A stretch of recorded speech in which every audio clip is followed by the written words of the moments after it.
Meditation start now. Honorable members, while Sardar Patel, with his extraordinary abilities, had accomplished the challenging objective of geographic and political integration of the nation, the task of economic integration remained incomplete. Our traders and entrepreneurs always faced difficulties in sale and purchase of either goods and in complying with the different tax regimes prevalent in different states. Now, with the implementation of a comprehensive tax reform like the GST, the concept of one nation, one tax, one market has been realized. GST is proving instrumental in stabilizing an honest and transparent system of trade and commerce, which is also benefiting the country's youth. This system, while reducing the difficulties faced by traders, has enhanced their ease of doing business across the country.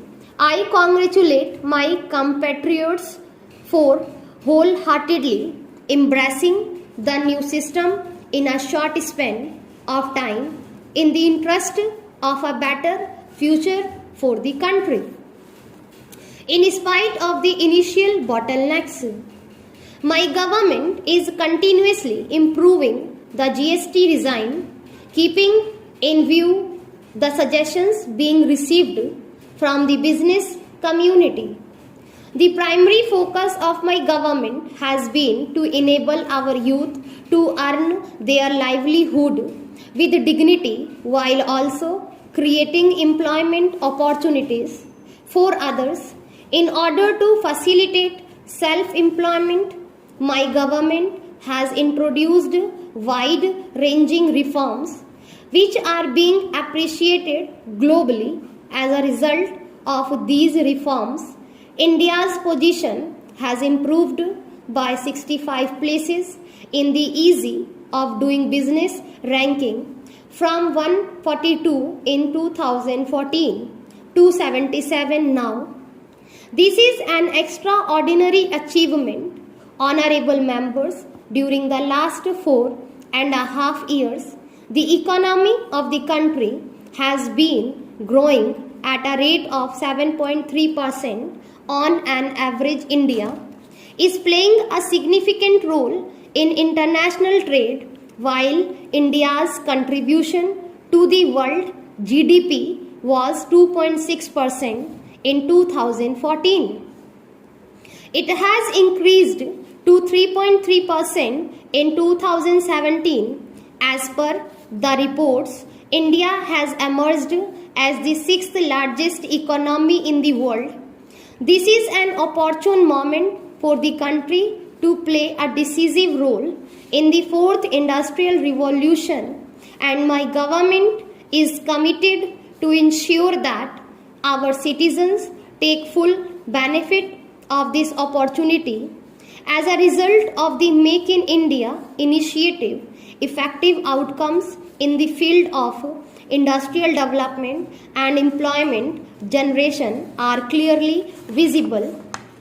Now, India is the second largest manufacturer of mobile phones in the world. Recently, the milestones of converting diesel locomotives into 10,000 horsepower electric engines has also been established by India.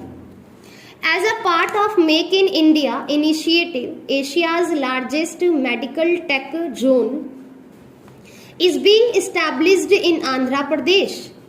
Defense corridors are being established in Uttar Pradesh and Tamil Nadu, which will not only strengthen our security through establishment of production facilities for defense equipment, but also provide employment to the youth. Soon, the passengers will also be able to avail the ultra-modern facilities of our fastest train, Vande Bharat Express.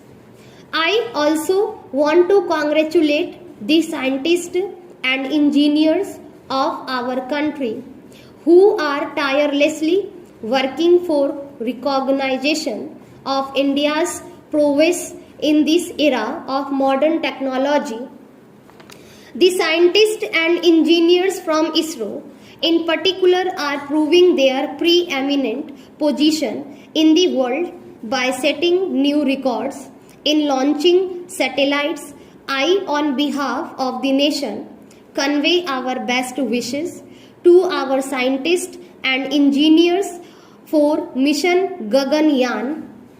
The focus of my government on timely completion of tasks with accountability has resulted in increasing the confidence of the people in government functioning and has also enhanced the pace of development.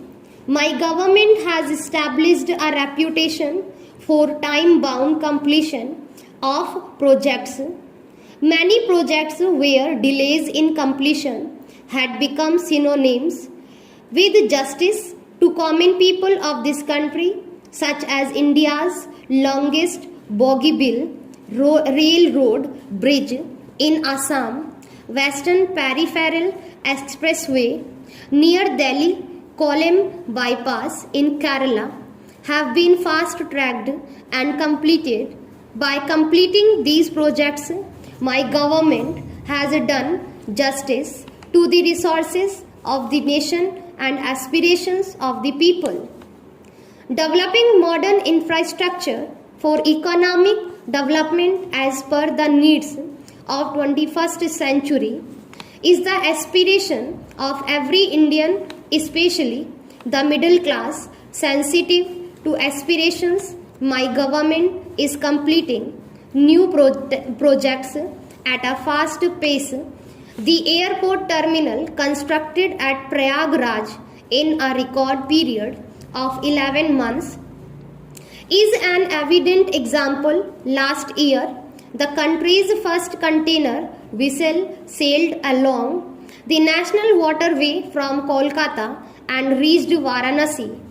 Eastern Peripheral Expressway, started in November 2014, has also been dedicated to the nation last year.